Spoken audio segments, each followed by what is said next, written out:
సంక్రాంతి పండుగ సందర్భంగా తెలంగాణ ఏపీకి వెళ్లే ప్రయాణికులకు ఏర్పాట్లు చేస్తుంది ఆర్టీసీ.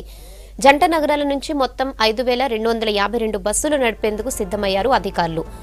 ఏపీకి 1579, తెలంగాణకు 3673 బస్సులు నడిపేందుకు ఏర్పాట్లు చేస్తున్నారు. ట్రాఫిక్ జామ్ కాకుండా సిటీ అవుట్స్కట్స్ లోనే బస్సులు నిలిపేలా చూస్తున్నారు.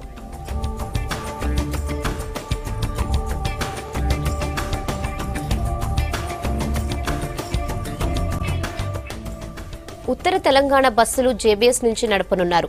నల్గొండ వెళ్లే బస్సులు దిల్సుఖ్ నగర్ నుంచి, వరంగల్ యాదాద్రి బస్సులు ఉప్పల్ నుంచి నడుస్తాయి.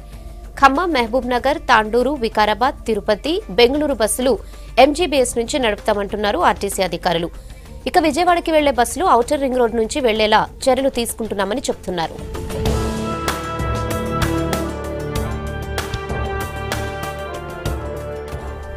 ఆన్లైన్ రిజర్వేషన్ ద్వారా ఇప్పటికే 3000 బస్సులు బుకింగ్ అయిపోయాయంటున్నారు. ఇంకా బస్సులు అందుబాటులో ఉన్నాయని చెప్తున్నారు.